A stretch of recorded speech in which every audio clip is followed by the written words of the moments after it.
it's just like everything that comes out, if I do get my hands on it, it's like it's a whole thing.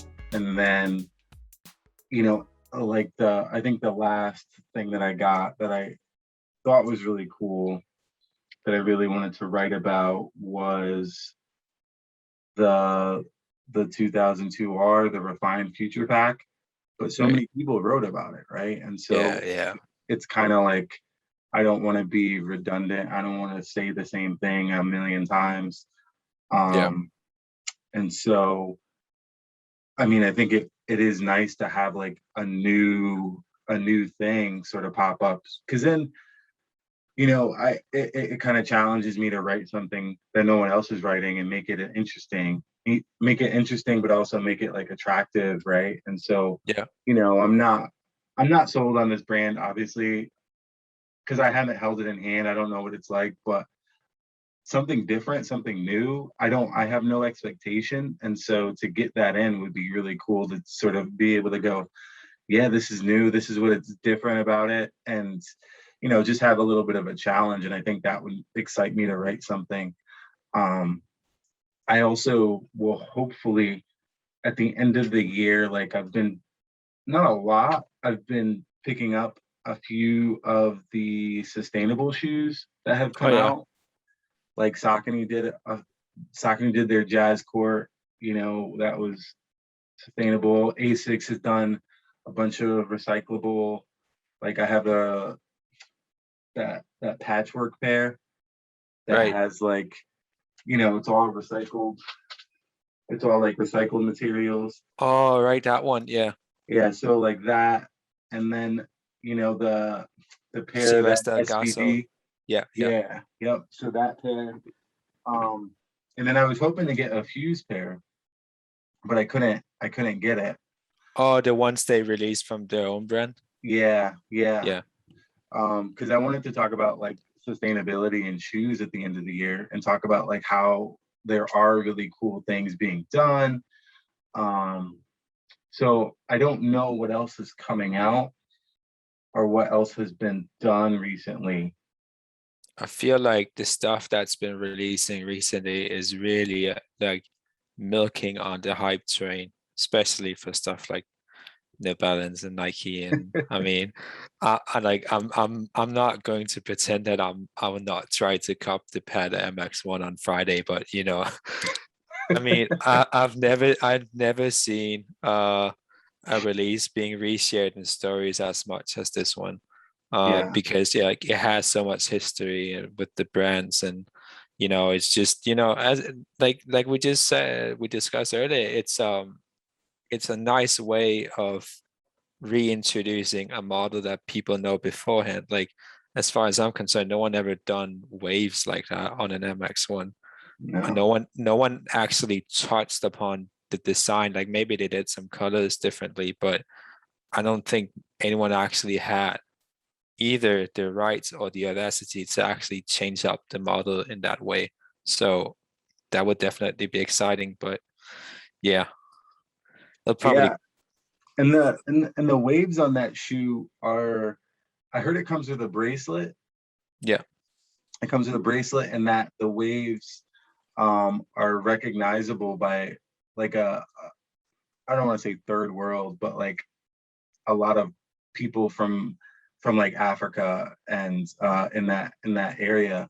So I thought that was really cool that like they paid homage to like that Yeah. area because you never see like shoes that like really are focused on areas other than like it's always New York, Chicago, Yeah. Vegas, Yeah. London, Hong Kong, right? So like it's cool to see stuff that's like an homage to areas that I don't normally think of when I think of sneakers. So um Definitely.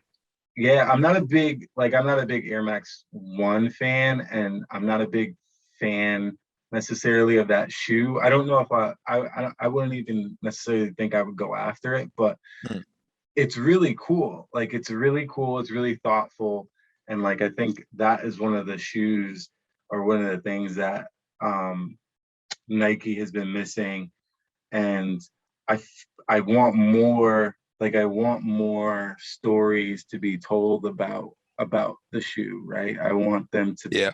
to talk more about it rather than just, oh, it's a Pata Air Max One, right? Like I get Right. that's cool. Like everyone, like I know Pata is cool, and I know like Air Max One, and you put those two together, and it's like instant hit, right? But Yeah. I would like them to talk about like the different aspects of it more, and like for me, I've dug in, and I know about it, but I think a lot of the people that will go for it have no idea what the story is behind it, Yeah. why they Yeah. came up with the waves and how they, how they executed it. I think that's really cool. And I think, I don't know, I just want people to appreciate it wholly, like for all of it, Yeah. not just for the fact that it's Pata and Air Max One. Right. Right. Yeah. But I think it always turns out like that. Like Yeah. even with New Balance stuff as well. Like I really wanted that Run the Borough pair, the Uh, 1991 London Marathon ones. But it turns out they only released in the UK at first. Well, thanks Brexit. And then that's second, right. Yeah. and then second, like at first it was only at End, and then a few other shops announced it after the marathon. And I was like, because the marathon was last week. Yeah. And to me, it's like if you're doing an actual release to celebrate an event, you better release it before the event actually takes place, Yeah. right? Because maybe people thought, hey, I may not be running in the marathon, but maybe my cousin or my father or something is actually running. So it'd be so cool for me to have a shoe that represents what they went through Yeah. or whatever the marathon stands for. And now it's like, well, it happened last week. So if you get a pair of marathon shoes now, it's like, well, yeah, you can wear them next year, but they probably release something new at that point. Yeah. Because Yeah. I think last time, like the marathon was canceled last year, Yeah. and then Yeah. the year before that, they did the 1500s. What color were the 1500s? Is it the same colorway? No, no, it was a very colorful one. Let me find them for you real quick. Oh, The was it two? VMM, Was the it two? ones that have the very vibrant soul, and then it says London with green text on the side of it, Yep. like in I know what almost you're talking about. neon green. Yeah. Yeah. And to No, me that's like those are you good. could you could probably wouldn't do it myself, but there is arguments that you could run a marathon in a pair of 1991s, right? Like I don't think anyone would actually consider running in a pair of 1500s. So to me, like they really nailed that one, but maybe they had some issues with deliveries or something, and it just messed up, or maybe the stores was not aware that they should probably have done the raffle beforehand or something. I don't know. It's a It, lost opportunity to me. yeah, maybe it was a supply chain thing. Um, and they were very limited, right? I Yeah, heard I they think were so. really limited. Like more than is traditional for New Balance. Yeah, But yeah, like it might be a supply chain thing. it Um, could be. Yeah. I've been going through like I've been going crazy about this Saucony food fight shoe that I really Oh yeah. want, and it's released at like so many different like places individually, Yeah. and like it releases and then it'll sell out somewhere, and so like it's not like it hasn't been like a coordinated. Everybody's getting it and releasing it at the same time, so that way I can sort of pick and choose where I'm going to get it and Right. know like, oh, not everyone's going to be going to the same place. So, but I know that has been sort of like a distribution issue where they're getting in pairs of the shoes and then they're distributing them. But some of the retailers are just kind of like releasing and Yeah. not waiting for the official release date, which I just found out is the 15th. So like, Oh wow. so it's like some stores don't even have them yet, or some stores are Yeah. just getting them. And Yeah. so some are going to honor the release date and some aren't. So I think that might be what happened with that London 991 is that so some places got like, because I saw the raffle for them, and I was like, oh, they don't have my size, and then they're Yeah, also like, they don't have every size. There was only limited sizing, and I was like, oh, well, it seems like this was just like a super exclusive release, and they're not going to be widely available. And then I saw a few other places drop them and or are planning to drop them or something, and yeah, I was like, oh man, like okay. So I don't I feel like it's a supply chain thing that just people are just having issues getting shoes everywhere. And yeah. I heard the first quarter of next year is going to be really bad, Oh just in yeah, terms of like releases not hitting stores and just things not being available because they haven't been able to produce or get things shipped or whatever it is. right. So maybe that's starting now and we're just starting to see it. Yeah, I hope not, but it sounds very like it makes a lot of sense. It's just, it's unfortunate because obviously your chances are way higher if 20 stores are dropping the shoes at the same time because no one actually has the audacity to set up 20 different PCs or something like that. Would be maybe some resellers too. I don't know what they're doing in their basements, but I think Yeah.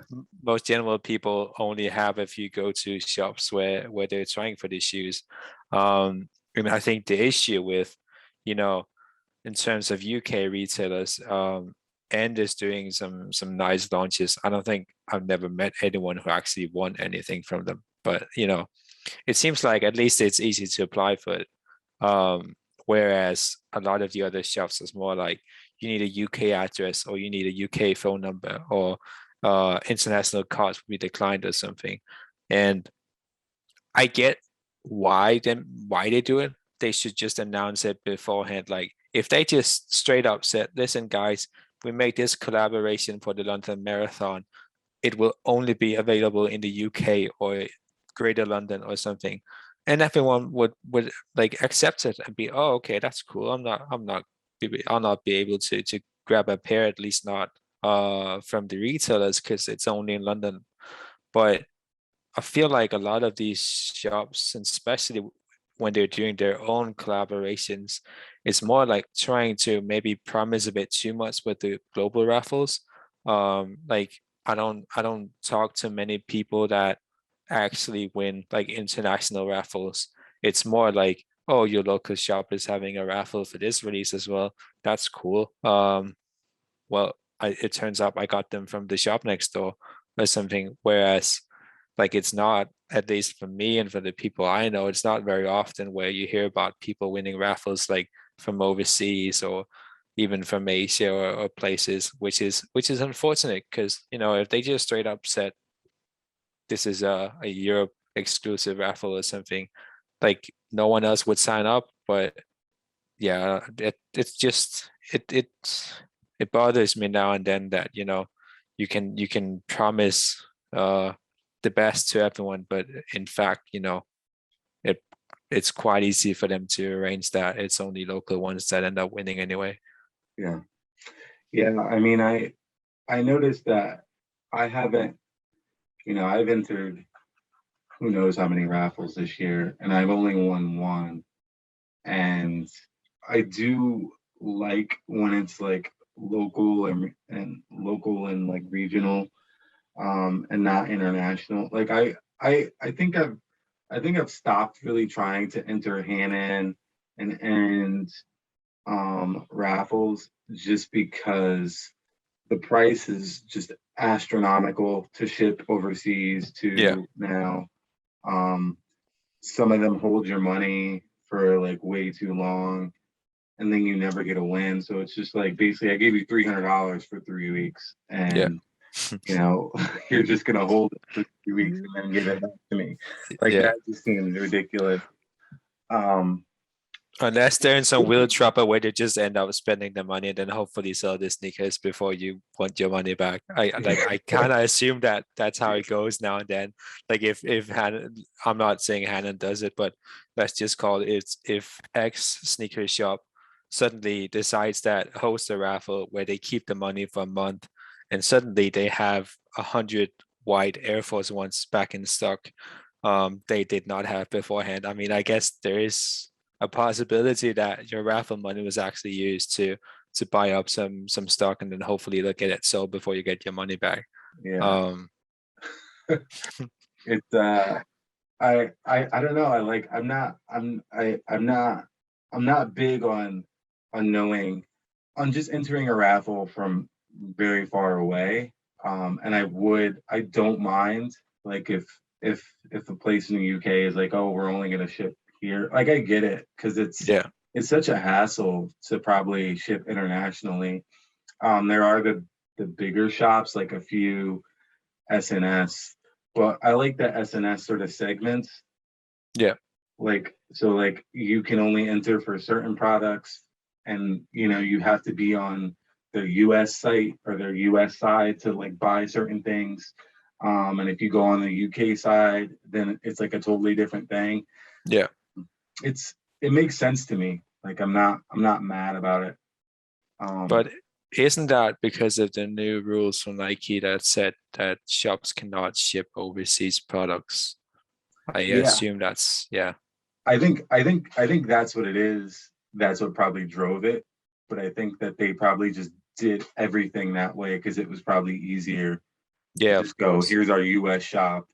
We're gonna put X amount of products here, and here's our, UK or European shop, and we're just gonna put X amount of products here. And Right. then not have to worry about like, oh, we're gonna ship in between. Um, I wonder though if Nike does send them something, does Nike say, hey, this is strictly for the US, this is strictly for the UK? And then Yeah, like what if something's not selling in the UK? They have a US shop. Like can right. they go, hey, we're gonna sell it in our US shop, or do they have to send it back I think or hold like it? I could only imagine that SNS is having a warehouse in each of the regions.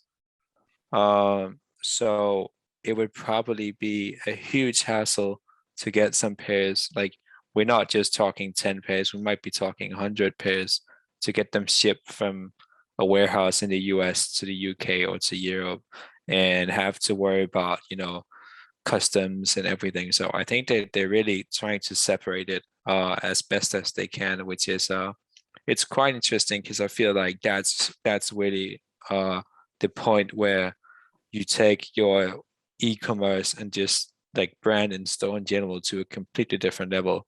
Like when you decide that, we have so many customers that we need a separate website for the US market, and a separate warehouse, like that's when you really made it. Yeah, Because yeah, to me that's just, the fact that some of the other shops is really like having a hard time just selling out whatever stock they have, and their uh like competitors can open up different warehouses in different parts of the world. That really just, it shows how much like shoe collectors and people in general really respect the shops that they tend to do, they tend to use. And if they have a great experience at SNS, like why would you buy a general release somewhere else? Because in the end that it'll cost you the same amount of money, and shipping is always nice if it goes fast and you had that experience beforehand. So why would you choose anywhere else to buy them? So yeah, that's definitely interesting. The other thing that really bothers me about raffles is the places where you have to type in your Instagram handle.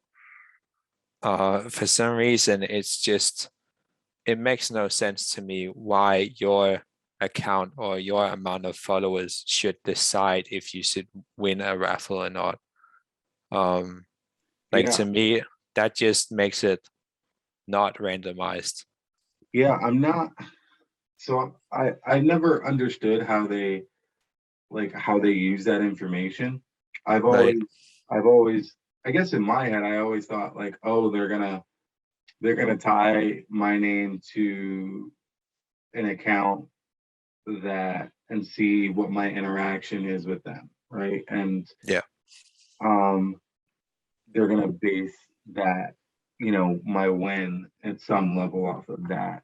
Or they could.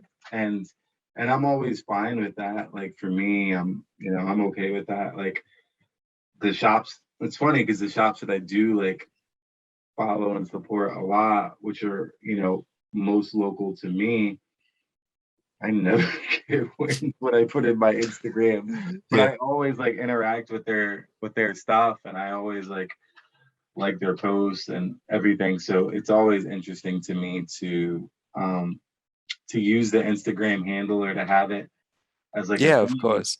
but Yeah. then like not, I don't know, not really dedicate anything to your loyal supporters, that I don't know. I tag people like, in a lot of stuff and I never win anything. So Yeah, but I mean, they should just do it optional, at least for the raffle sign up, in my opinion. Like, yeah. if someone don't want to disclose what their secret Instagram account is, then it shouldn't be the reason why they can't enter the raffle. But yeah, also like I think it's quite fascinating because I know that especially here in Denmark and some other European countries that we got very strict rules in terms of what can you actually ask people to do to enter Yeah. raffles and giveaways and Yeah. such. But it seems like for some reason that sneaker shops just they don't bother. They just do whatever they want, like tag 7 friends and sacrifice your cat or something to enter this raffle. Like it's mind blowing how no shop at all got issues with it. Like, and it's just it sucks because it's somewhat just accepted by the community that of course they're doing a raffle, of course I need to share it in my story, and it's always nice to show local support, I agree, but it shouldn't be necessary for you to do free marketing for a shop that hosts a raffle where it's not like you actually bought the shoes. You win the opportunity to buy the shoes and you're still helping out this shop for free, which is like it's Yeah. yeah. I, I always, and I like kind of go back and forth on this in my head. Like, I know what I want is like just transparency on the end, in the Yeah. end. So, like, I want to know who won. And it's not Yeah. so I can harass them, which I know some people will do, um, or to like bother them or anything. I just want to know who won. Like, Yeah. for me, that's Yeah. always like my thought is like, okay, if you had 100 pairs of something and you did this Instagram raffle, you had 1,000 people that like commented so they could enter, right? They tagged someone, they put their size. Like, at the end of it, you should just, put a notification up of who won, right? And Yeah. I don't like I guess it's problematic in just like releasing people's information like that. But at the Yeah. same time, I'm also like, you need to have some sort of transparency mechanism so I know that it's legit, right? Like, how do I know that you didn't just use that for publicity and then took all the pairs to StockX, right? Like, Yeah. I don't know that. And Right. and for me, I'm kind of like, okay, like, you need to you're a part of this community, you're making us jump through hoops, you're making us give you all this free publicity. You need to at least verify that you were being legit. And Yeah. I don't know how else to do that. I don't know how else to like say like, hey, I don't know if this raffle is legit. Like, how do I know that you're not giving half the pairs to resellers? How do I know? I don't know anything. And so I feel like that's the frustrating part just in collecting in general, or just like being into sneakers now is, um, if it's something that's really popular and you are going after it, I don't know how much is real and how much is fake from, the brand side. Right. Like, I think, I remember back like, in the early, in like 2012 or 2013, it would be hard, but you could find out like, and it would be like something that was very somewhat available, was like knowing how many pairs of something were made, right? Yeah. Every time something got released, it'd be like, oh, I know how many pairs are available, so how to I know what my chances are. Yeah. and so, but now it's very like, I have no idea, like, right? Like, you you release this pair, you could have released 1,000 pairs of them, and it's just these people that I'm seeing in my feed that have them, and the demand is much higher than Yeah. what was actually produced.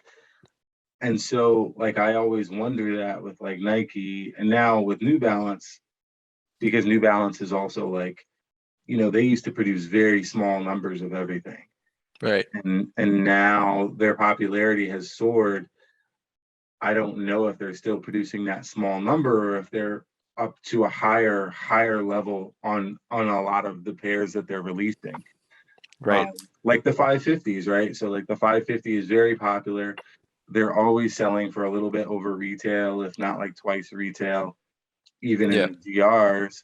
So I don't know if that's because they're limited. I don't know if that's because they're popular, right? So I just want to know, because if you're making 100,000 pairs of them and they're selling out, that's very different than you making 1,500 pairs and then selling out and they're just not being available, right? Yeah. I think I think we don't have an idea of supply versus demand. We just know that there's demand. We don't know Yeah. if there's limited supply or that, and so like I think this is something that the brands and also a lot of the retailers have sort of kept really close, really recently, is just, we're not going to tell you how many are made. We're not going to tell you how many are released. Right. And so like I see two people with them, like for me, okay, so the Max Kangaroos, there's 400 pairs. Yeah. Right. I saw tons of pictures of them, right, in my Right. newsfeed. Like, Right. they're all individually numbered, so I know it's not just like 1,000 pairs. I know it's not Yeah. like this like weird. I don't know how many there really are, right? Yeah. But like, I got the refined future pack, the 2002 Rs. Like, I know when they first sort of surfaced and Extra Butter did that initial release, it was like, oh, they're very limited. They're not a Yeah. lot. And Yeah. so, but then I won two raffles and I got two pairs, and I was like, oh, Yeah. okay. Right. Um, and then the resale price was very low, initially. So I was like, are they that limited? Like, are like what? Like what? And Yeah. what's limited, right? Is that like 2,500? Is that 25,000? Like, I don't know. It's a GR. Yeah. So, Could be and so anything like, really. yeah, so it's just, I think it's very frustrating for me, because I don't want to pursue something if I know that there's not a lot of them, and I know that the demand is really high. I'm just not going to waste my time, Yeah. right? But at the same time, if it's something that if it's something that I feel like I have a good shot at and I actually really like it, I can put in a little bit of effort, because I know that my chances are better. Um, and I think that like Nike, especially, you'll see a lot of people with the product in advance. And Yeah. so it doesn't help me if you made 20,000 of something for Nike, and then I see like 10 influencers with them ahead of time, Right. because Right. that Nike sells out 10,000 pairs like that. Whereas if it's like a New Balance and it's a GR, where it's a little known shop that people don't really know about, and I see two people with it, well, that's different, right? Because Yeah. 10,000 pairs isn't a lot for New Balance, especially if it's not like someone popular like ALD or Concepts, or you know, Joe Fresh Goods, or any of these Yeah. other people that they've been partnering with. Yeah. And so that just kind of is frustrating to me, because I think about like the Joe Fresh Goods, when they released a few weeks ago, they said that they were going to be a lot and that they were going to be available, but then I don't know, like I just don't know if that's accurate. And same Right. thing for the Bodega 990 V3, right? it was supposed to be really limited, but then supposedly they made a lot of them. And then And then I had a global release right after. Yeah, yeah, and then like yeah, people were getting them for retail or yeah, below. I'm like, what? Huh? So yeah, it's always like I don't know like what the real story is, and I feel like everyone's trying to make every product seem like it's gonna be impossible to get or it's really limited. yeah. And I And guess what that's always been the case, but it's just I don't try to sell me on it being hard to get. Like that's not the selling point for me. I'm gonna right. not try. And the thing I don't understand about that is it's not the actual brands that make money out of it. Like it's just resellers in the end. I guess that, I'll try to behave, but there are different networks that really love to hype up with someone when something sells for a high value at, especially StockX. Um, like, oh, this release, it's selling at $1,500 or something, right? And I think, if they just disclose beforehand that, guys, listen up, we're doing a first release at this shop, and then we'll do a national release, and then after there might be a global release or something, and we'll do a total of 50,000 pairs. Everyone would know beforehand that maybe you shouldn't cover that StockX for $1,500 because you have a shot next week. Yeah. But I don't know. I think it really takes me back to 2015 with all the ASICs, there are like 3 releases, because we were so fortunate here in Copenhagen that we have 3 accounts within 50 meters. So we had Woodwood, a shop called The Fix, and Naked. And obviously Naked was only girl sizes, but Mhm. you know.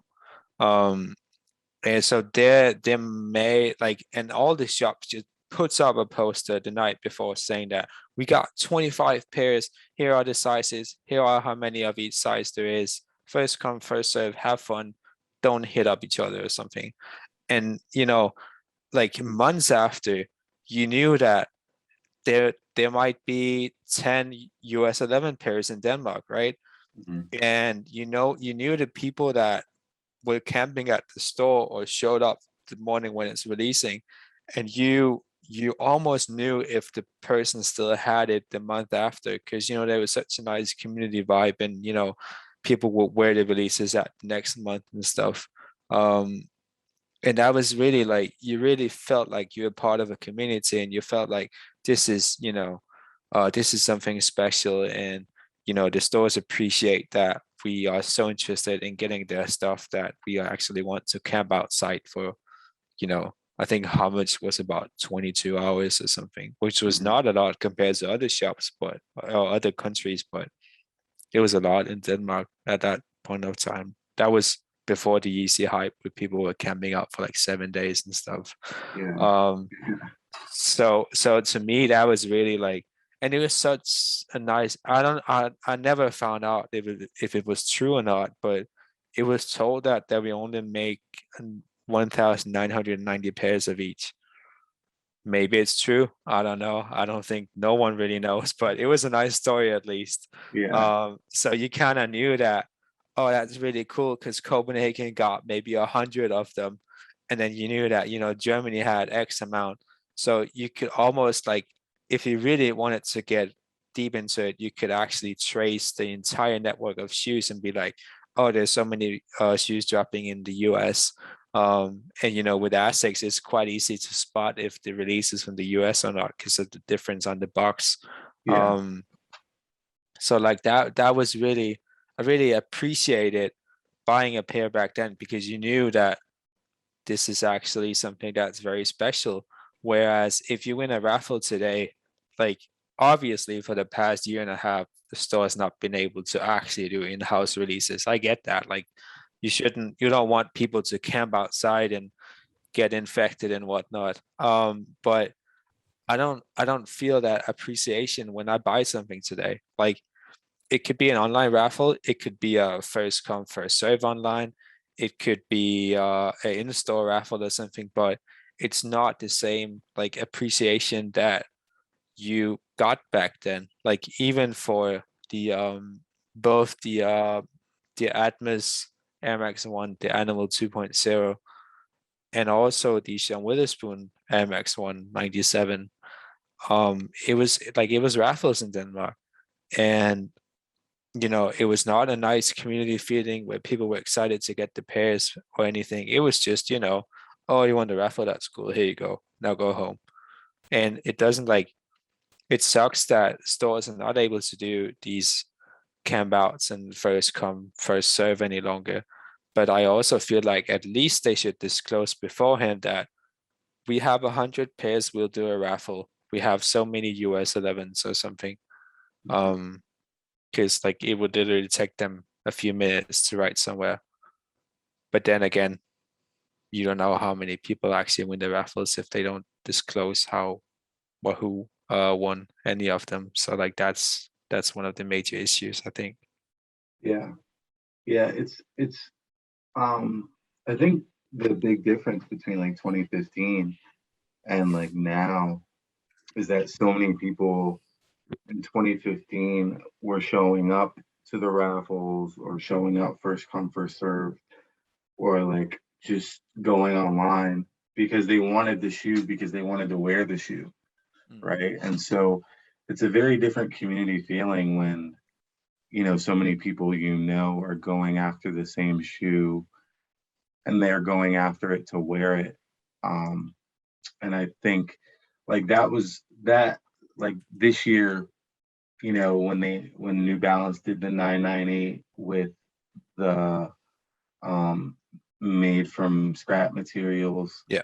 that release and then maybe Max's release, those were like the two releases where it felt like enthusiasts that wanted to wear the shoes really showed up or really went out of their way to get a pair, right? And yeah, because the next day after that release or the weeks after, it's been like, oh, it's cool to see everyone that bought that pair of Ruse. It was really cool to see what numbers people got. It's really cool to see what colorways other people got of the New Balance. And yeah, it wasn't like people were like, oh, I'm going to get this shoe because it's $1,000 shoe or because, I'm hoping to flip it and, like I'm gonna get it because it's limited and then I'll hold right. on to it to see what it becomes worth, right? Like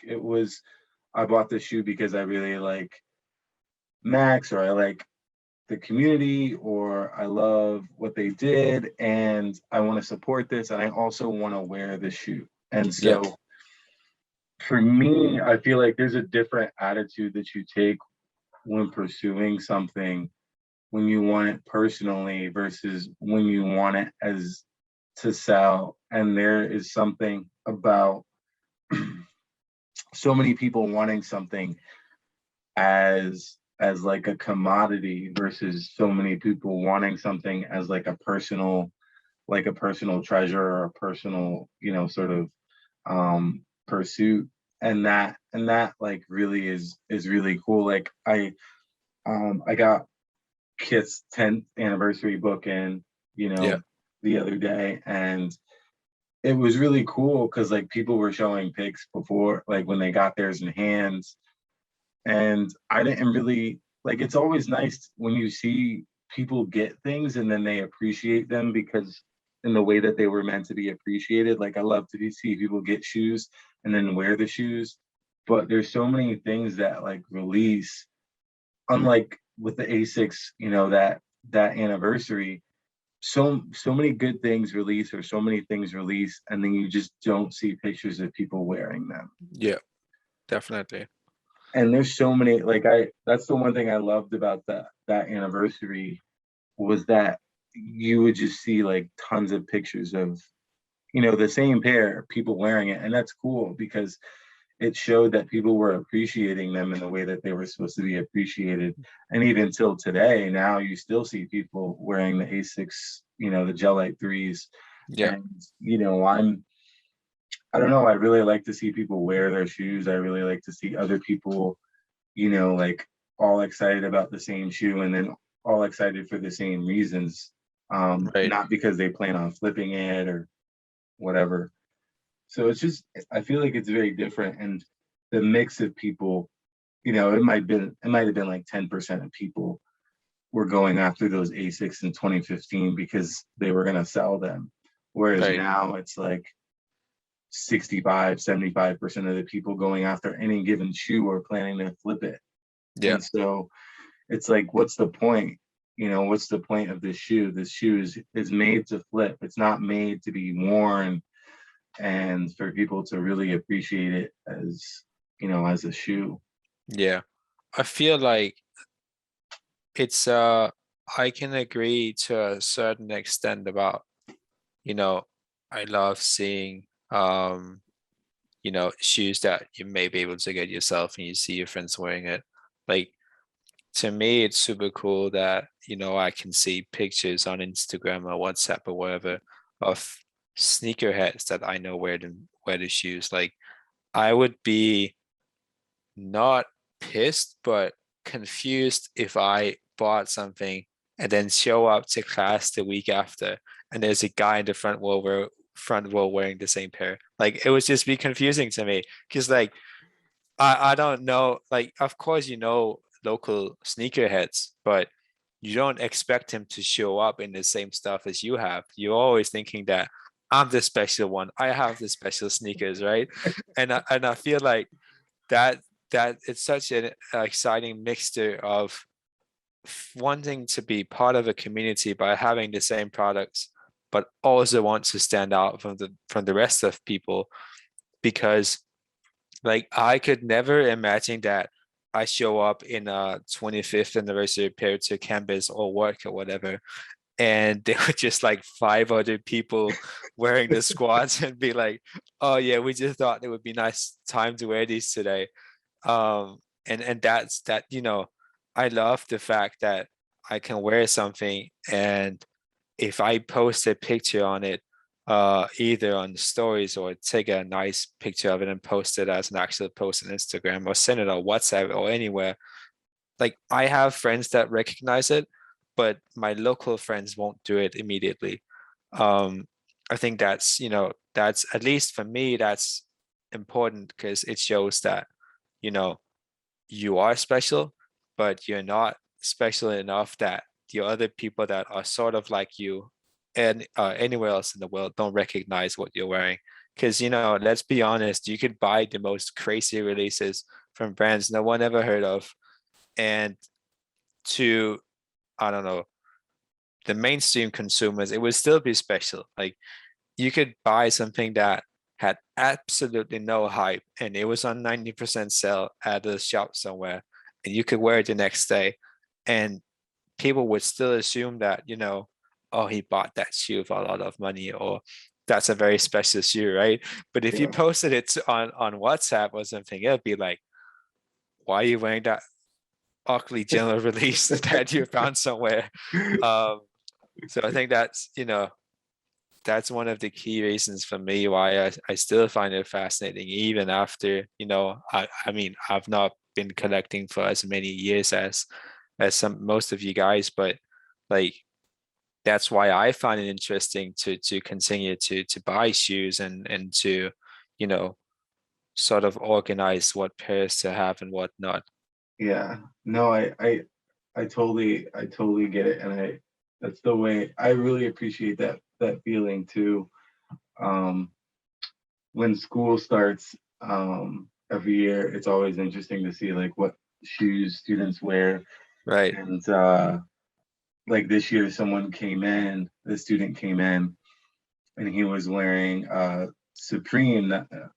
Supreme Max 98s Yeah. and the all black ones. And so like for a second, like you recognize them almost immediately, right? And so Yeah. I'm like, does he know? Does he have them because they're Supreme? Does he have them Yeah. because he's like really into sneakers? Or does he have them just because like he just happened to get lucky and he got them Yeah. and he doesn't really care. Like, and so I didn't have the discussion, but like I see him like a few more times and then he's wearing them constantly. So I'm like, oh, okay. you Yeah. know, that's just, he just got lucky, or he Yeah. really, he just liked the shoe and he happened to find them or whatever. Right. And like occasionally, or actually more often than not, I see a lot of Yeezys.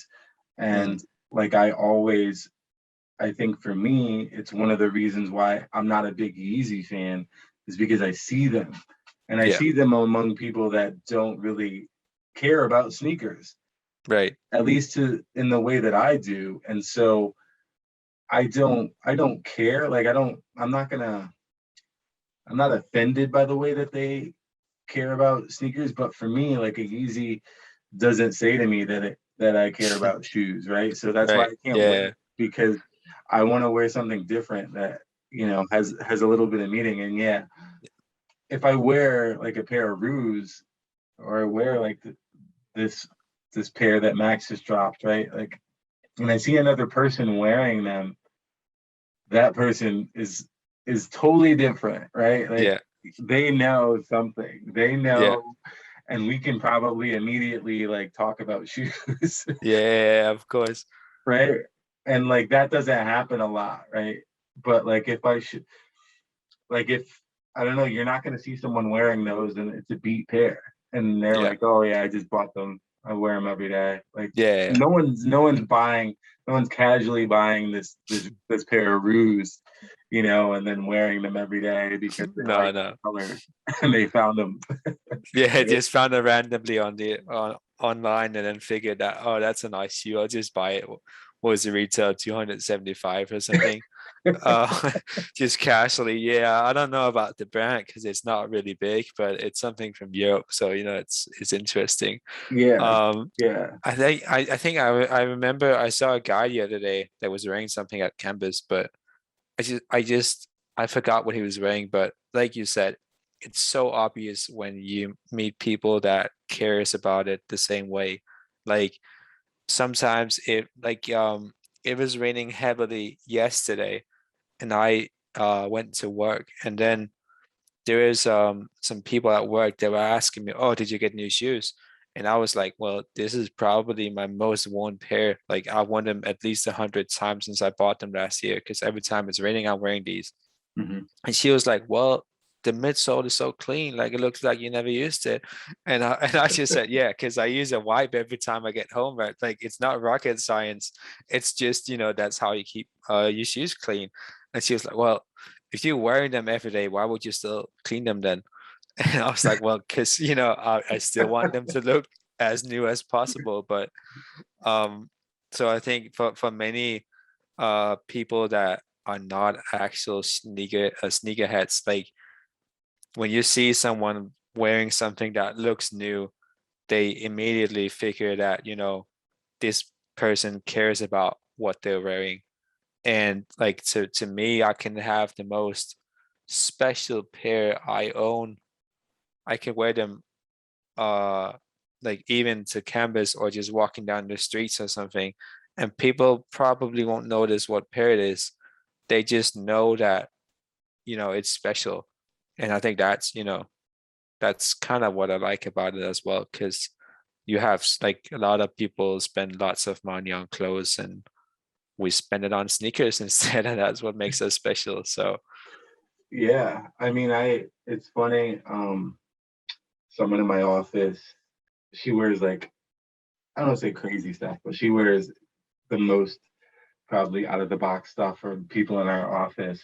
right. Like a leopard, like she was wearing like a tiger stripe shirt today, right? So um she like stands out. Um, but she wore a pair of like Air Force Ones, all white Air Force Ones, like a few weeks ago.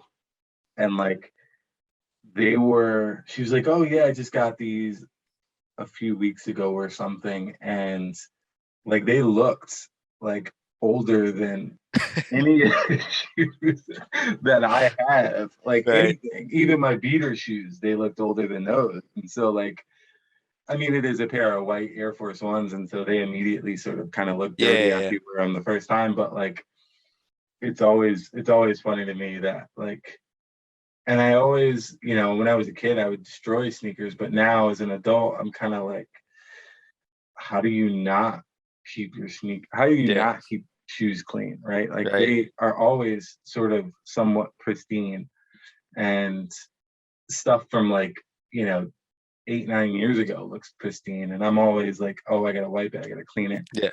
And I always, it's always like, you know, like you said, the rainy day pairs, thinking about like, what do I wear for this day? And that, and it's not that for me, it's never that I'm afraid to wear something when it rains. It's, I want to wear something that I can clean after it rains. Yeah. Yeah. And that's it. Definitely. Like I would wear a pair of Air Max ones or a pair of Jordans or like something that's full leather because I can just wipe it down after. But like suede is just, suede is just Yeah. hard. Yeah. Um, and yeah, we went to a fair last week and I wore my gray 992s. I'm not a, so I don't like my gray 992s like that much. I'm just not a big fan. Like I like the 993 way more. Yeah. Yeah. Um, and so I was just like, I'm just gonna wear them. Like I don't care. It's comfortable. Like I'm gonna take my daughter. There's gonna be like stuff. I don't care. Whatever. Right. If I need to find another pair, I can totally do it. But I probably don't need to or want to, so it doesn't matter. And I wore them, and like my daughter stepped on them, and it was like raining and muddy and all kinds of stuff. And I got home, and they still look pristine. Like, Yeah. they're still like cleaner than like everything else, like Yeah. everybody else's shoes that, Yeah. and it's just, it's not purposeful. It was just that like I'm still very, I'm still very aware and cognizant of where I step and not walking through water and all of that, like not jumping in mud. And Yeah. it's just, it's a weird thing that you just conditioned yourself to do over time. And like I don't know, I see people all the time, and I think there are a lot of people that do have appreciation for shoes, but they don't have a obsessive appreciation like we do. Yeah. Right. Right.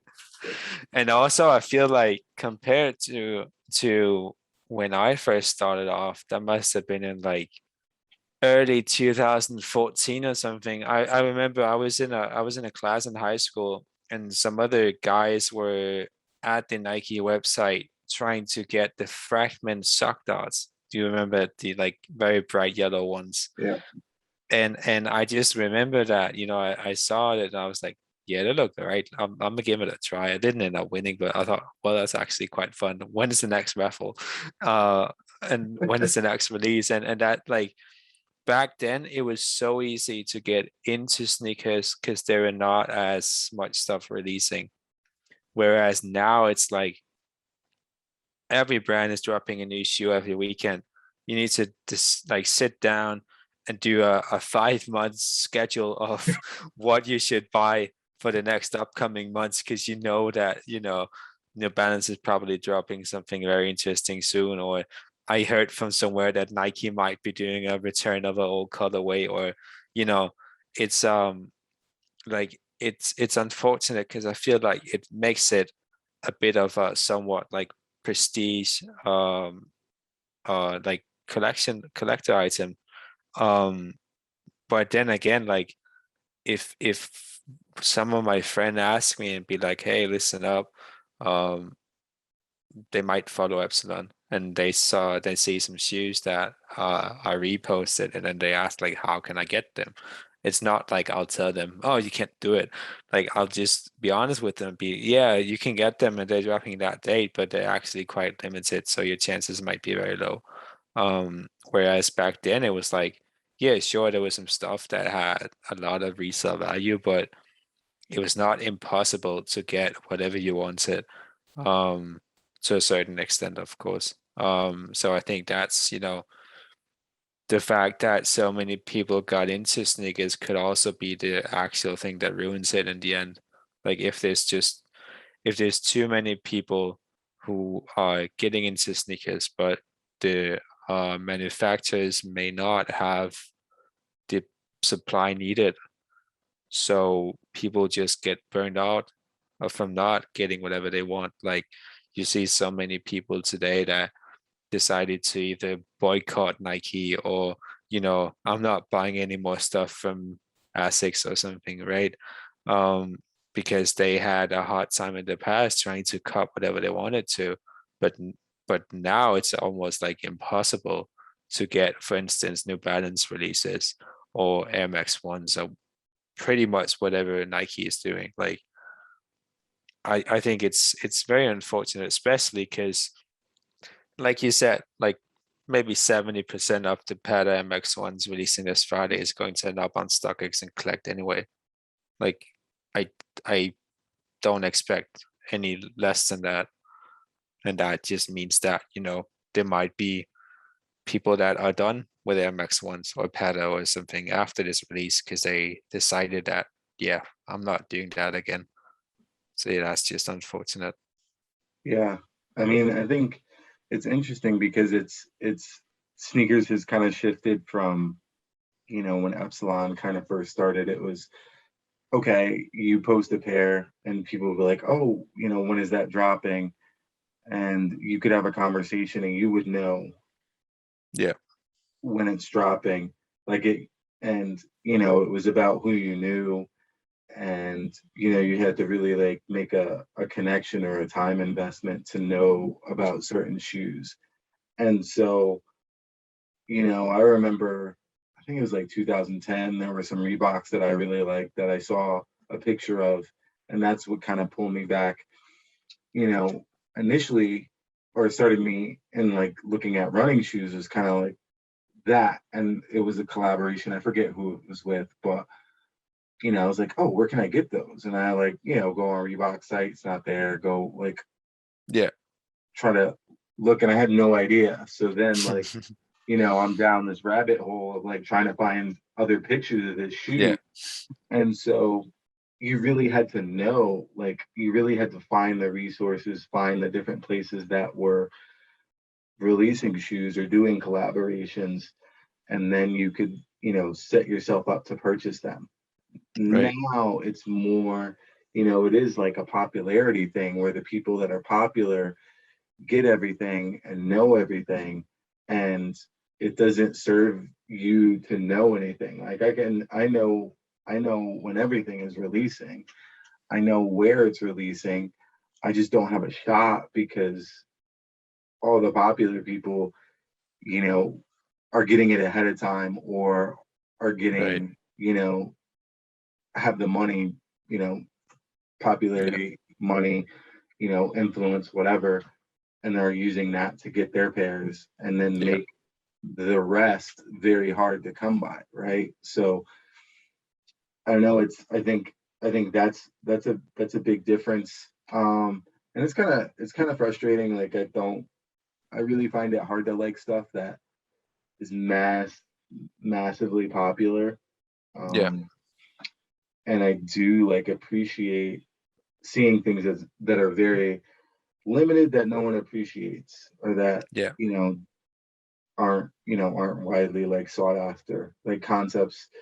I bought the concepts, their Boston Marathon shoes, mm. and I have a friend that works at Adidas, and he got them like half price, right? No Oh, one, and they wow, just restocked, right? yeah, And so no one really wanted them, and so it was really cheap. And it's very interesting because I think about that shoe and I'm like, if it ended up in just a different hand, like different hands beforehand, before they released, or they were, given to certain people, the way that they would have been perceived and the way the public would have went after them would have been totally different, right? yeah, And it's kind of interesting that like who has a shoe changes how accessible it is now, as opposed to like just a shoe being seen and then the story and it being something where you're sort of like, I like this shop, I like this colorway, I like what they did, I like the materials. That is going to sell me on a shoe, and that is going to be what makes or breaks the success of the shoe versus who has the shoe in hand beforehand, yeah, right? which is very like it's very interesting. But it's also very frustrating from a consumer side because Yeah, I just want to have access to. I don't want anything for free. I just want to be able to access something that I want, and I want to be able to buy it at a reasonable price. yeah, I agree. I think like to me, it's also a bit concerning that some of the people that have had great success with collaborations in the past can just you know, put out a colorway that's not great in any sense and it still sells out most of the time. Whereas you can have, you know, smaller in the maybe independent shops or some small graffiti artist or something that really puts a lot of effort into creating his or their very special pair of shoes. And then people's like, well, it doesn't say whatever big shop you want to name on them, right? So Yeah, they don't sell out. And like I think one of the greatest examples of this is Asics this year. Like there haven't been a single release as far as I know, except for Ronnie's that sold out instantly. Like almost all like even in Europe you can find old Toros on sale now geez. because it doesn't say Ronnie or anything that has a great popularity on them. So I think for a lot of people, there is a certain prestige in what the collaborator has achieved in the past, and therefore this release must also be special, right? Um, and that's a bit unfortunate because it just, you know, then it's a popularity contest even within people that create the shoes. Yeah, Um, and of course, when the bigger names are collaborating on something, then um, they also have a certain network that also gets the shoes. So that's probably why it sells out in the end because they have a greater reach and they have the resources to reach out to people that you know have millions of followers that can promote the shoes beforehand and make sure it sells out because you know this rapper or whatever is wearing the shoes. So then the 17-year-olds be like, yeah, I need it as well. Whereas you might have a like I know the max in Bezos pair was only 400. Um, but like I'm just so relieved that it's sold out because I know how much they wanted it. And I know that, you know, to them, I think there's only like maybe a total of 15 pairs left or something available. I think it yeah, hadn't restocked it yesterday. Um, yeah. but There the was a fact, pair left on a yeah, like on Monday. I looked. yeah, there's a very few amounts left. But the fact that, you know, two guys that are known within a community, but not known to not that many people, is actually able to do a collaboration and sell it out. Um, and it's not like I would not consider Kangaroos as a tier one brand or perhaps even not tier two. I think Kangaroos is very niche and I think it's a great brand and the products are great, but it's not something that's mainstream, like not even close to stuff like Diadora or like Nike, New Balance, Asics, Adidas.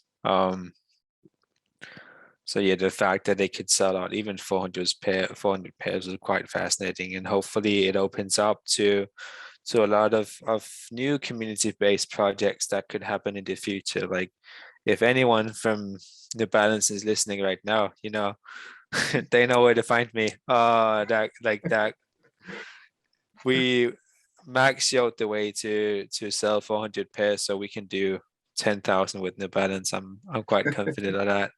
No, jokes aside, I think like the fact that that just showed that it's not only just about the brand and it's not only just about the collaborator, and perhaps it's not even just always about the colorway, but we all here to support each other, and that's you know that's truly unbelievable.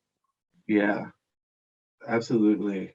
That it's funny because like, I see like you think about concepts and you think about like the Otoro sitting.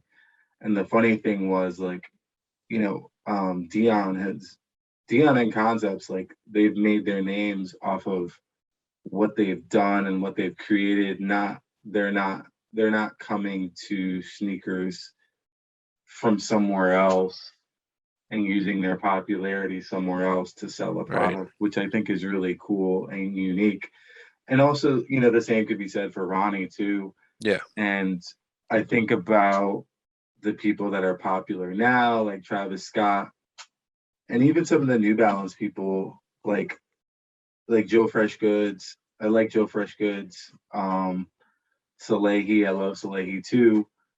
But I think about their first initial products with New Balance, Right. and before they were released, you saw some really high profile people with their releases, right? Like you saw the 992 on some celebrities and basketball players. Salehi's pair, you know, you saw everywhere. Everyone had Yeah. it, Yeah. right? And you know, it was 6 months before that shoe was even gonna release. And there were like the number one TikToker had a pair. Like it was crazy, right? Yeah. So for me, like there's something about what Max and Bisa were able to do that's very organic because it's Yeah. organic, right? It was like they took pictures, they posted them, and then the community shared them and the community came out and supported them. And, you know, I think hopefully that will give them more opportunities. And I think, you know, each time they do something, I'm pretty sure the community will show up.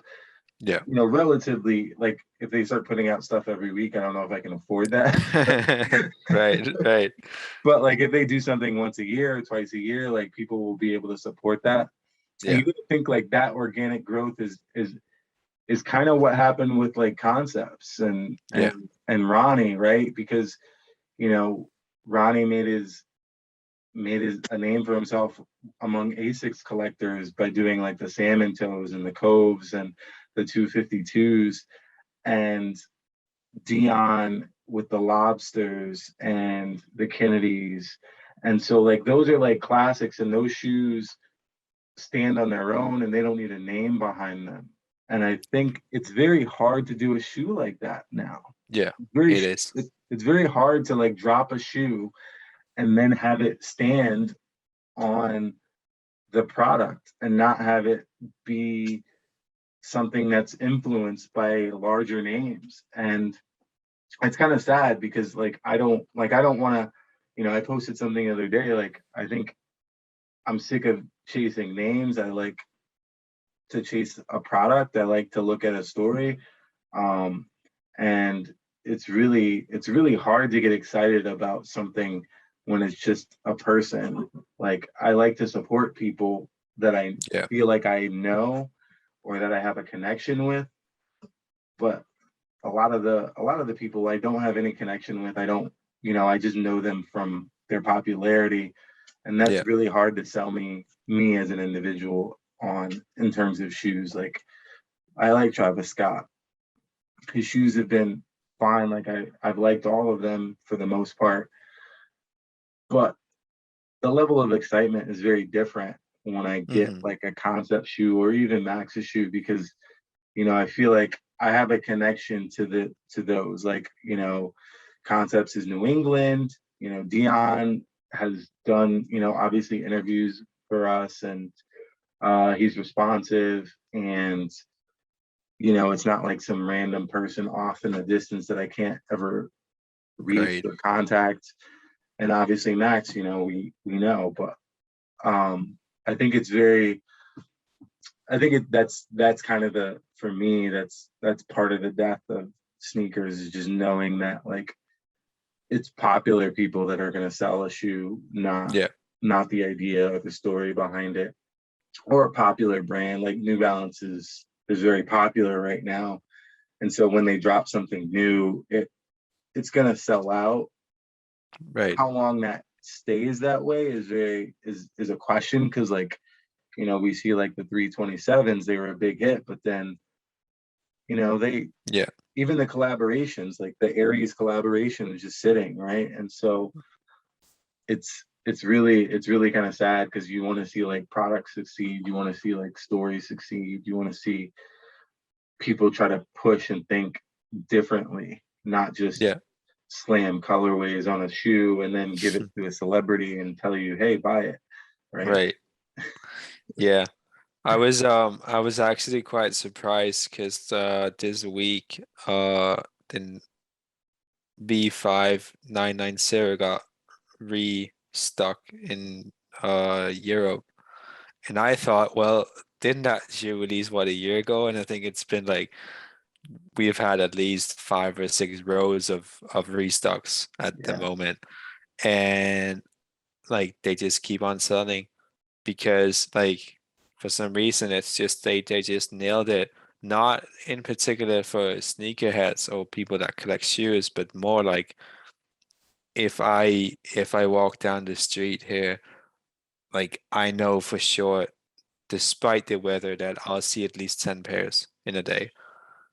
And that's something that New Balance has taken advantage of and decided that, we can keep on selling general releases, but we could also continue our collaborations and make even more collaborations and even more collaborations. And I think like perhaps at some point they might need to reconsider that maybe we shouldn't drop a shoe a month. Like I think at some point it was almost like once a week. yeah, There and especially when a model is popular like the 992 at first, or I think the 991 is really coming back this year with so many great releases. But if they don't pay attention, then it'll like at some point people just decide that shit, I have 10 pairs of 991 behind me. Maybe I should not buy the 11th pair or something.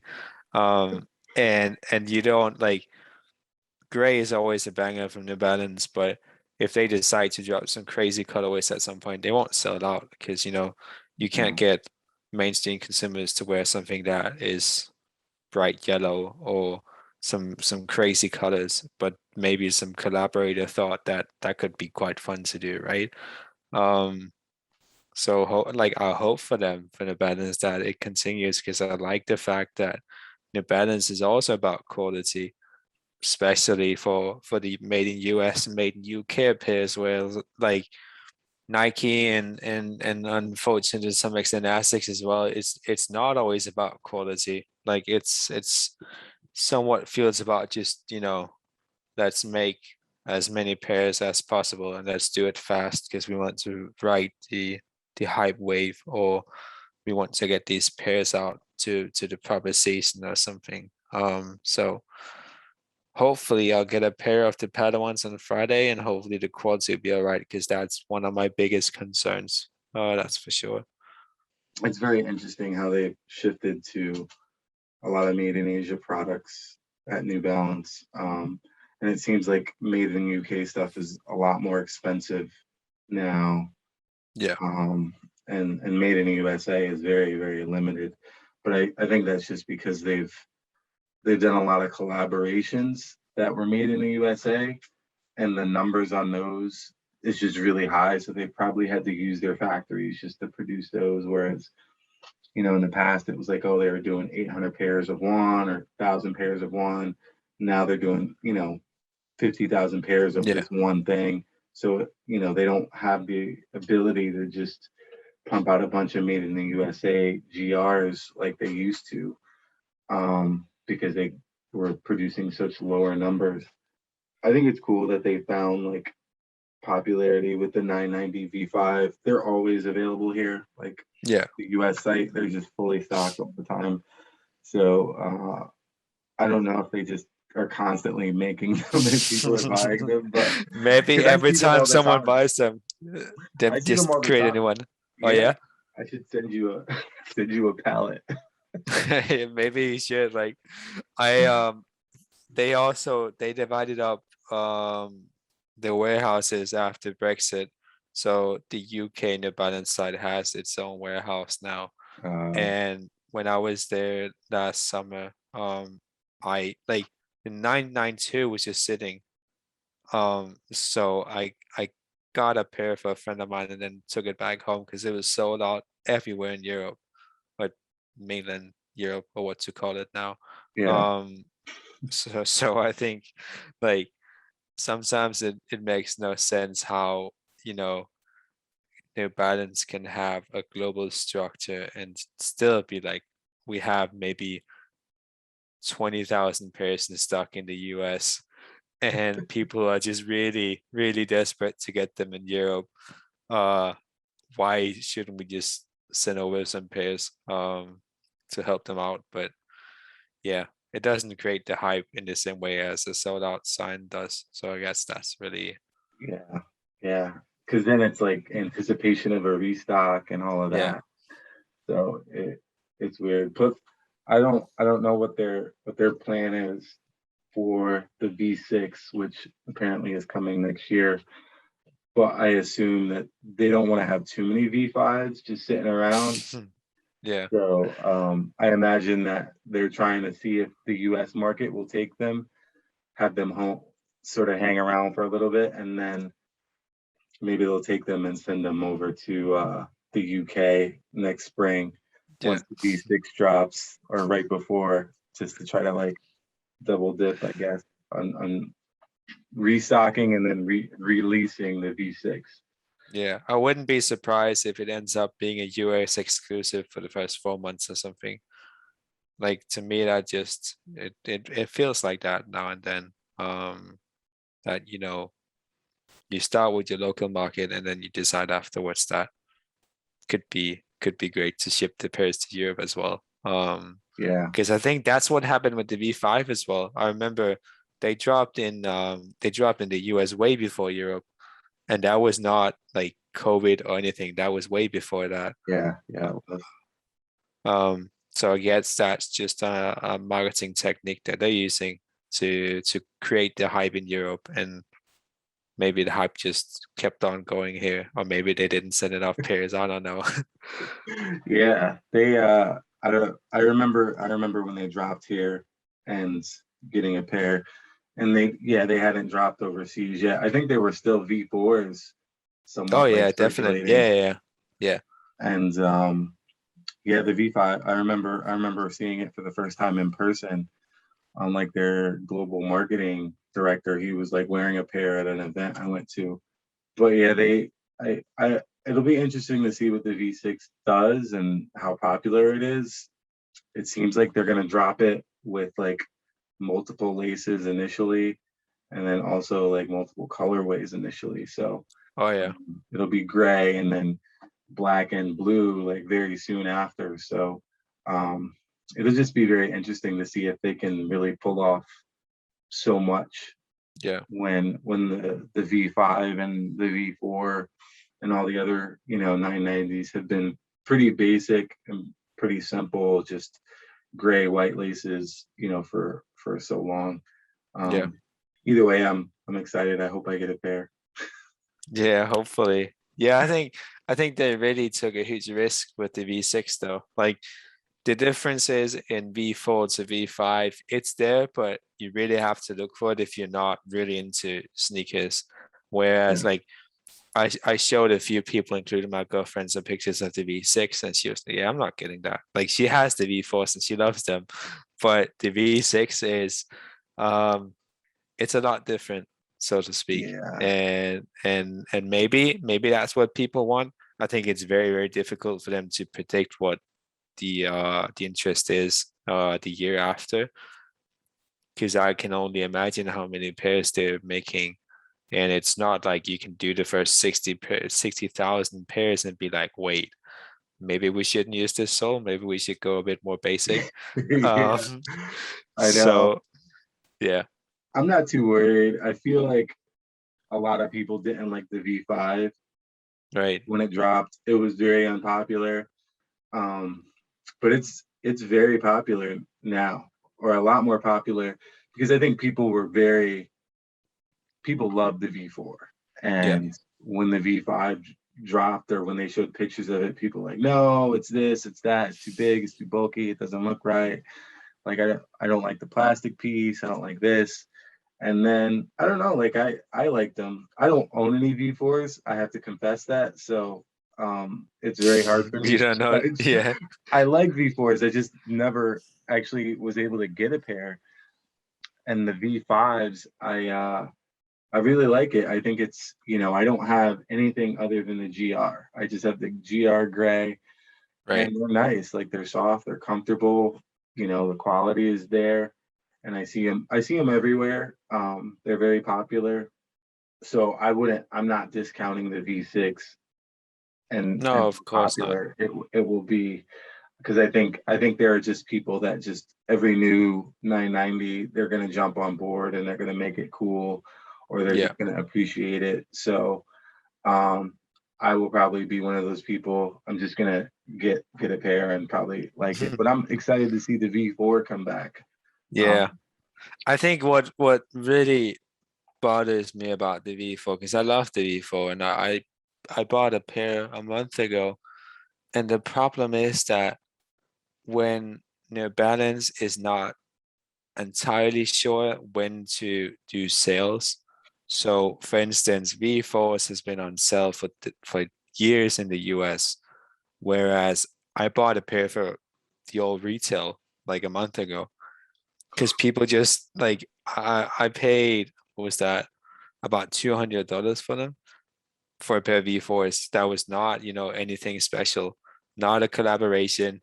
I went online the day after, saw they had been discounted 65% on a US website.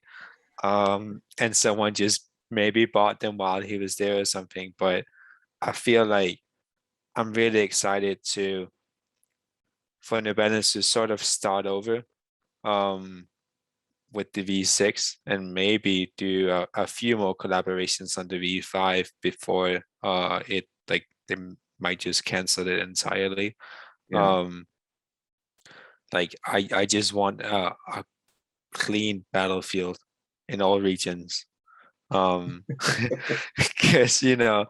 otherwise it'll just be a matter of who can get them to Europe the fastest. Yeah. Um, Well, it seems like, well, they're doing the 990 V2 too. They're bringing that back. There's going to be a bunch of those next year, yeah, apparently. So it's going to be very interesting with that. And then, Ronnie is obviously doing a V1, a V2, a V3, and a yeah, V4. So like, I think yeah, people are going to want everything. New yeah, Balance is kind of hurting themselves by like bringing back all the old versions of the yeah. 90, when they're hoping to launch a new one. People are gonna go, no, no, no, no. No, We no, want the old stuff. yeah. We want the V4. We want the V3. We want the V2. Like, Yeah, that's so. true.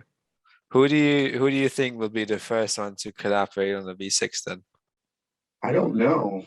Um, I would say someone in like the DMV area here, because they're really big on the 990. So, probably like YCMC, or who's the other brand? Um, there's a few brands like in like Baltimore, like DC area, that I think Yeah. would probably be first. Because you got to think, the 990 V5, there haven't been that many collaborations on it. No, no. And even the V4, like Concepts has never done a V4 or a V5. Right. They did that one V3, they did one V2. Um, they haven't done a V1. So like, I don't see them doing anything. This is Ronnie's first time doing a 990, Yeah. so I would expect that it would be come out of that area, because that's where it's most popular, you Yeah. know, is, Yeah. DC, Maryland, Virginia, somewhere in there, because you know, they really love the 990 model. So Right. yeah, it's been very interesting, because I've been surprised that no one else has done the V5s, really. Like, you Yeah. would think Ronnie would have done one, Yeah. or Yeah. Concepts would have done one, but they haven't. Not even Bodega. I mean, they did the V3, but like, other than that, Yeah, but like to me, it's just I get the idea of the Ronnie collab, Like he's doing 1, 2, 3, 4. That's a nice gimmick, but I don't get the Bodega one. Like, why would you not do it on a V5 if a V6 is coming out next year? Like, why would you decide that, oh, let's do V3 out of sudden? Um, to me, it's just, they kind of mixing up the models a bit, which I'm not a fan of. Because to me, like, in my opinion, I would have thought that, if you're doing a V5 now, there shouldn't be more collaborations on the previous models, unless someone's doing like a Ronnie project where he's doing a 1, 2, 3, 4, perhaps 5 at some point. Mhm. Um, like to me, it's just, even though people really love the older models, I think New Balance should just focus on whatever is newest, because otherwise people would just get confused. Like, do you want us to be hyped for the V6, or do you want us to miss the V3 and V4? Because like it's two different aspects of what to expect from New Balance, and I think it's very confusing to a lot of people. Yeah, I think so. I think for us, because we know like what the V3, we know that there are different versions in that Yeah, it's a succession of shoes in like a line or a model. I think other people don't know that or pay that much attention. I think for New Balance's purposes, they're kind of like, we don't have that many things to offer in terms of lifestyle. Like they don't yeah, have a ton of models. It's, I think they do, but I think they don't. Like, especially if you think made in USA. yeah, What are they gonna do? They're gonna bring back the 996, 997, 998, 999. Those are, I mean, I think those are popular, but I think that they're also kind of like, well, we've been doing that the last 10 years. yeah, Want to yeah, do something different. So like to them, especially the collaboration side that is trying to do new stuff, 990s right, aren't to the masses like the older versions. They're not to like the masses like some weird thing that like, oh, I already have this, or I have a better version of a 990. Why would I want this older version of a 990? I yeah, think to the masses, it's like, oh, I really like this shoe, but I also like this shoe too, right? So, it's just like the Jordan one, like the Jordan line. yeah, You can release whatever Jordan you want. Jordan 11s are going to sell at Christmas time. Jordan 1s are going to sell all the time. yeah, People aren't going, oh, I don't want Jordan 1s because a new Jordan's coming, right? It's just, yeah, yeah, I think that's the way New Balance is kind of thinking of their 990 line, is just, it's like popular shoe, like they can make stuff popular. So I might as well make it popular. I don't have to introduce any new tech. I don't have to do anything new. I can just rely on this old design and sell it, and people will buy it and people will like it. And then I can right, also introduce this new thing, which is the V6, and I have this stable mainstream market that will eat that and that will go after that. And then I can create niche product over here that's older and low tech. The right, people that are buying that don't really care. They just want the collaboration or exclusivity or whatever. yeah. So it's just, I think they don't think of it as like we do, where I'm It like, could I be, don't I don't want a V1. Like I don't crave a V1. Like I think Ronnie's doing a V1 and it's cool. And I kind of like it just because it's him and the colorway and everything. But I've had V1s. I don't wear them, so I won't really pursue them that right, way. But V3, yeah. V2, absolutely. You know, yeah, um, I don't I don't know if it pulls away from the V5 or the V6 the way that we right. think it does, because we see I them the way. Yeah, yeah, yeah. I think the issue, if you're comparing it to Jordan's, is that there's such a significant difference in the Jordan pairs. Yeah. Like, even though people don't recognize the actual model, like they can't just walk down the street. Oh, that's a 6 you're wearing. They still can recognize the difference from a 1 to, I'd say 1 to about 12 or something. Like above that, it's Yeah, very much the same for a lot of people, but including myself. But I think, there's a huge difference in a Jordan 1 and a Jordan 6 or 5 or something. yeah, And and for for the untrained eye, you cannot tell the difference on a V4 and a V5, especially if people are actually wearing them. Because like we like most people like myself, we tend to, roll off our sleeves or wear short sleeve pants or something. So you can actually see the sneakers.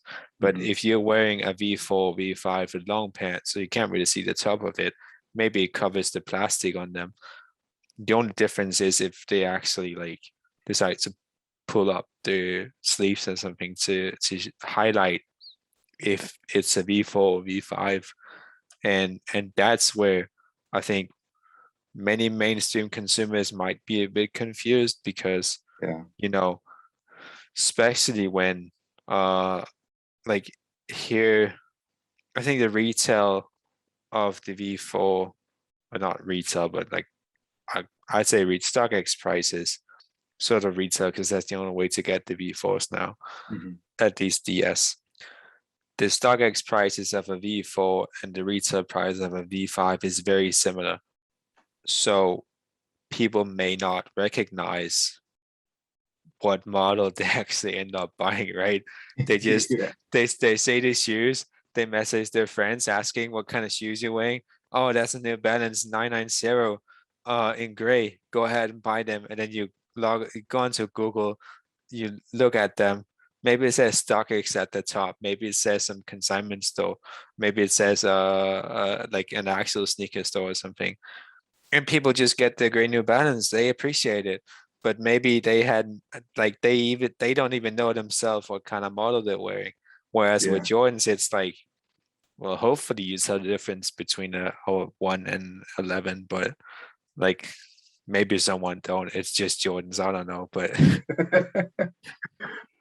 Yeah, yeah, no, I think that makes a lot of sense. I think there's, you know, the version 2 kind of for me stands out the most, and then the 99 V3 kind of feels like, to me, especially now with the 920 around, it's very similar. There's yeah, like for me, there's not that much that differentiates the two.